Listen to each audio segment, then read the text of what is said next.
মেয়েরা খারাপ, মেয়েদের খারাপের কারণে দুনিয়া তুই কে রে? তুই কি? তুই কি? মেয়েরা খারাপ? শোন, আমাদের গ্রামে প্রবাদ আছে, ধর্মীয় কথা না এটা।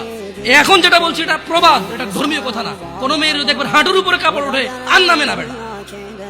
তুই উঠাইছস হাঁটুর উপরে কাপড়, ও উঠায়নি। হাঁটু পর্যন্ত তুই উঠাইছস, আর এখন সে নামাচ্ছে না। তুই মনে করিস তুই বেঁচে গেছিস না? তুই মনে করিস তুই জিনাই জেনা না? না বেটা, ও তোর সাথে জেনা করেছে, এরপরে তোকে বাদ আরেকজনের সাথে করবে, আরেকজনের সাথে করবে। আর তুই সূচনা, তুই ওকে শিখাইছিস, সবগুলো তোর উপরে। তুই নিজের ছোট পাপিষ্ট মনে করিস না? তুই মনে করিস কি হয়েছে, আমি তোকে চুমাই নিছি, আমি তোকে বলছি ছবি তুলে পাঠাও, টয়লেটে যাও, ব্লাউজ খুলে ছবি তুলে পাঠাও, জামা খুলে ছবি। আল্লাহ তোকে হৃদায়ত দিকে আমিন। ভয় পা, ভয় পা, আল্লাহকে ভয় পা ছোট ভাই আমার। সবাই বুড়া হয়ে মরে না, বহু মানুষ যৌবন্ত অবস্থায়।